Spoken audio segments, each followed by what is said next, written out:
ITC claim करने के लिए कुछ कंडीशंस हैं। आप जिस परचेज बिल का आईटीसी लेना चाहते हैं उसके लिए 4 कंडीशन है जो हमें फुलफिल करनी होती है, और वो कंडीशंस सेक्शन 16(2) में एक्सप्लेन की गई है। सेक्शन 16(2)(a) फर्स्ट कंडीशन बताता है कि आपके पास उस इनवॉइस का पोजीशन होना चाहिए, या जो टैक्स पेइंग डॉक्यूमेंट है वो आपके पास होना चाहिए। तो ये हो गया फर्स्ट कंडीशन, सेक्शन 16(2)(a). अब सेक्शन 16(2)(b) में दूसरी कंडीशन बताई है कि आप जिस इनवॉइस का आईटीसी ले रहे हैं उस इनवॉइस की जो भी गुड्स या सर्विसेज जो भी होगा वो आपने ऑलरेडी रिसीव कर लेनी चाहिए। अगर अब तक वो गुड्स या सर्विस आपने रिसीव नहीं किया है, इनवॉइस एडवांस में इश्यू हो सकता है, तो इनवॉइस तो इश्यू हो गया, आपके पास इनवॉइस भी आ गया, लेकिन वो गुड्स या सर्विस आपने अगर रिसीव नहीं की है तो आप आईटीसी नहीं क्लेम कर सकते। अब ये सेक्शन कुछ एक्सप्लेनेशन देता है, उसको बोलते हैं एक्सप्लेनेशन टू 16(2)(b). इस सेक्शन में एक्सप्लेनेशन डाला है और वो बात करता है डिम्ड रिसिप्ट की। आगे बढ़ने से पहले मैं सीए प्रतिभा वारिया आपके लिए सीए, सीएस और सीएमए स्टूडेंट्स के लिए जीएसटी के सिलेबस रिलेटेड वीडियोस लेके आती हूँ। अगर आप स्टूडेंट नहीं है तो फिर भी आपकी नॉलेज के लिए आप देख सकते हैं, बहुत ही सिंप्लीफाई करके मैंने सारे सेक्शंस एक्सप्लेन करने की कोशिश की है। आपको मेरी वीडियो इन्फॉर्मेटिव लगती है या फिर हेल्पफुल लगती है तो इसे लाइक कीजिए, शेयर कीजिए, मेरे चैनल को सब्सक्राइब कीजिए, इससे मुझे मोटिवेशन मिलता है। आपको कुछ क्वेरीज है तो आप मुझे कमेंट सेक्शन में पूछ सकते हैं, और मेरा टेलीग्राम ग्रुप ज्वाइन करके वहां पे भी आप क्वेरीज पूछ सकते हैं। ग्रुप की लिंक डिस्क्रिप्शन में है। What is dim receipt, example के साथ समझते हैं। मैं कुछ गुड्स बाय कर रही हूँ, और मतलब मेरा ट्रेडिंग का बिजनेस है और वो गुड्स मैं किसी और को बेचने वाली हूँ। So for example, I am Pratibha, mister A से गुड्स परचेज करके सेम गुड्स मिस्टर सी को सेल करने वाली हूँ। तो व्हाट आई विल डू, मैं मिस्टर ए से गुड्स तो खरीदूंगी लेकिन गुड्स की डिलीवरी मैं नहीं लूंगी। मैं मिस्टर ए को इंस्ट्रक्शन दूंगी कि आप इनवॉइस मुझे इश्यू करो क्योंकि मैंने खरीदा है आपसे, लेकिन गुड्स की डिलीवरी आप मिस्टर सी को डायरेक्टली कर दो। करेक्ट? तो ऐसे केस में क्या होगा, क्या गुड्स की डिलीवरी मैंने रिसीव की तो क्या मुझे इसका आईटीसी मिलेगा? This is a question mark. और ये जो मैंने एग्जांपल दिया ना, वो उसको बोलते हैं bill to ship to model. Bill to ship to model में क्या होता है कि मैं गुड्स की डिलीवरी नहीं ले रही हूँ, लेकिन इनवॉइस तो मुझे मिल गया क्योंकि मैंने खरीदा है, और गुड्स की डिलीवरी थर्ड पर्सन ने ली है मेरे इंस्ट्रक्शन के बेस पे। ऐसे केस में it is deemed to be received the goods. ऐसा माना जाएगा कि मैंने गुड्स रिसीव कर लिया है। ठीक है, also delivery is received by mister C, लेकिन ऐसा माना जाएगा कि मैंने डिलीवरी रिसीव कर लिया है। तो ऐसे केस में yes, I can claim the ITC.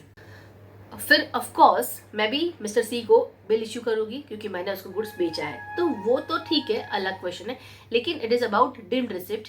ऐसे केस में bill to ship to model में ऐसा हो सकता है कि गुड्स मैंने खरीदे हैं, या सर्विसेज में भी ऐसा चलता है कि जो सर्विस मुझे लेनी है वो सर्विस लेके मैं किसी और को प्रोवाइड करने वाली हूँ, मतलब I am the mediator to provide the service, right? तो वो मुझे बिल इश्यू करेगा सर्विस का, और फिर सर्विस मुझे नहीं देगा, वो थर्ड पर्सन को मतलब मिस्टर सी को देगा, लेकिन बिल मुझे इश्यू होगा। तो ऐसे केस में it is deemed to be received the services, और ऐसे केस में I can claim the ITC as well. So this was the bill to ship to model, जिसमें डीम्ड रिसिप्ट का भी एक कंसेप्ट है, और ऐसे केस में ITC we can claim. So second condition to claim the ITC was actual receipt of goods और service.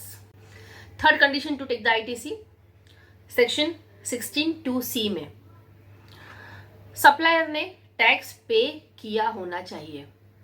मतलब जिस इनवॉइस का आप आईटीसी क्लेम करने चाहते हैं उस पे जितना जीएसटी है वो आपके सप्लायर ने, जिससे आपने ये गुड्स से सर्विस परचेज की है, उसने वो पे कर देना चाहिए। उसके बाद ही आप उसका आईटीसी क्लेम कर सकते हैं, otherwise you can not claim the ITC of this invoice if the supplier has not paid the GST of this invoice. Okay, अब इसमें सेक्शन 41 लाया गया जो प्रोविजनल आईटीसी भी अलाउ करता है। मतलब एक्चुअली क्या सिस्टम बनाना था, I will tell you. GSTR1 upload होगा। GSTR1 में जो भी इनवॉइसेस अपलोड हुए हैं वो आपको, अगर आपके नाम का कोई इनवॉइस है, आपका परचेस इनवॉइस, वो आपको GSTR2 में मिलेगा। GSTR1 और GSTR2 के बेस पे GSTR3 रिटर्न प्रिपेयर हो जाएगा, और उसमें जितनी लायबिलिटी बनती है वो आपको पे कर देनी होगी। सिंपली थोड़े बहुत आपको चेंजेस करने मिलेंगे, लेकिन GSTR 2 में जितने आपके इनवॉइसेस मिल रहे हैं उतने ही आप ITC क्लेम कर पाओगे। ये एक्चुअली सिस्टम बनाने का था, लेकिन अभी तक इस तरह से ये प्रिपेयर नहीं हो पाया है, और इसीलिए अभी करंट सिस्टम क्या है, आप GSTR 1 और IFF सप्लायर्स फाइल करते हैं।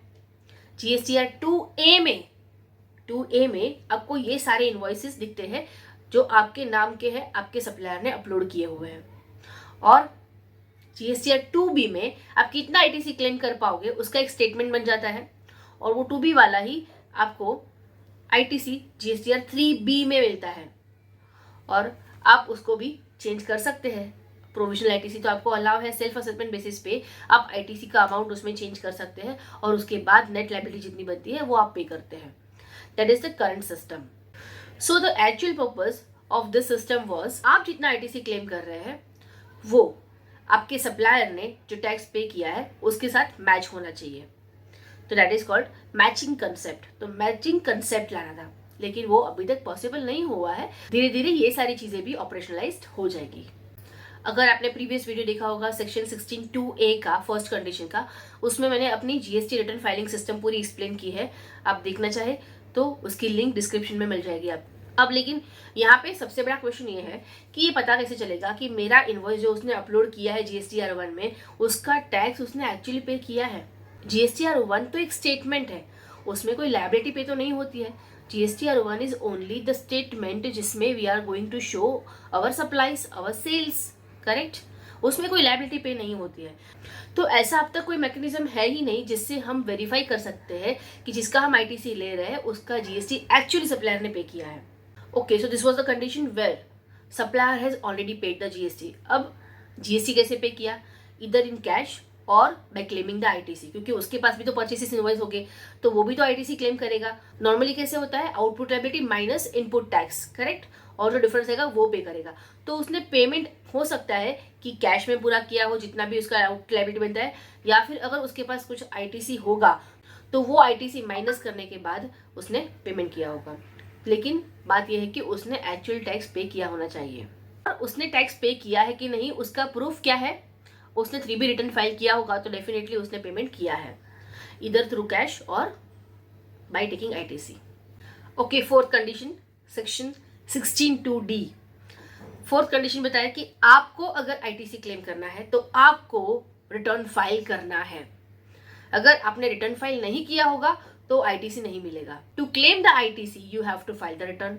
अभी का जो रिटर्न है जिसमें हम लोग ITC क्लेम करते हैं इस GSTR 3B, और रिटर्न फाइलिंग का सेक्शन है सेक्शन 39। तो it is said that if you want to claim the ITC you have to file return as per section 39।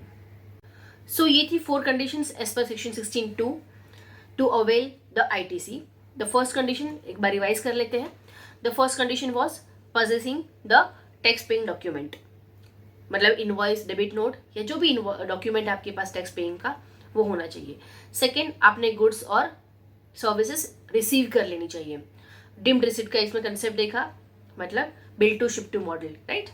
Then third is आपके सप्लायर ने उसका टैक्स पे किया होना चाहिए, और फोर्थ इज आपने रिटर्न फाइल करना चाहिए। तो ये 4 कंडीशन बहुत जरूरी है to take the ITC as per section 16(2).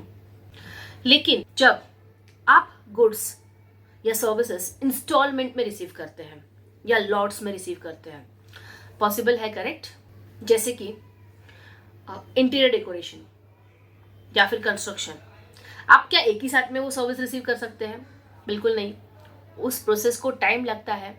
आप लॉट में सर्विस रिसीव कर रहे हैं, इंस्टॉलमेंट में सर्विस रिसीव कर रहे हैं। गुड्स में भी ऐसा हो सकता है कि आप गुड्स लॉट में रिसीव कर रहे हैं या इंस्टॉलमेंट में आप रिसीव कर रहे हैं। तो ऐसे केस में आप कभी ITC क्लेम करेंगे जब आप लास्ट लॉट रिसीव करेंगे या लास्ट इंस्टॉलमेंट या गुड्स का सर्विस का रिसीव करेंगे, तब आप उसका ITC क्लेम कर सकते हैं। और इसके लिए सेक्शन 16(2) में प्रोविजो डाला गया, जो प्रोविजो बताता है कि इफ गुड्स और सर्विसेज रिसीव्ड इन लॉट और instalment you can claim the ITC on receipt of last instalment और लॉट। ओके, अब ऐसा भी हो सकता है कि आपने कुछ गुड्स या सर्विसेज परचेज तो कर दी, लेकिन आप उस सप्लायर को पेमेंट ही नहीं कर रहे, और इसके लिए सेक्शन 16(2) में और एक प्रोविजन डाल दिया, सेकेंड प्रोविजन, जो बताता है कि आपने अपने सप्लायर को विद इन 180 डेज पेमेंट नहीं किया तो आपने जो आईटीसी लिया है ना आपके परचेस इनवॉइस का, वो आईटीसी आपको रिवर्स करना पड़ेगा। सो 180 डेज में आपको उसका पेमेंट करना ही करना है। अगर आप सप्लायर को 180 डेज में पेमेंट नहीं करते हैं तो आपको आईटीसी रिवर्स करना होगा, और फिर जब आप उसको पेमेंट करते हैं तब आप उसका आईटीसी रीअवेल कर सकते हैं।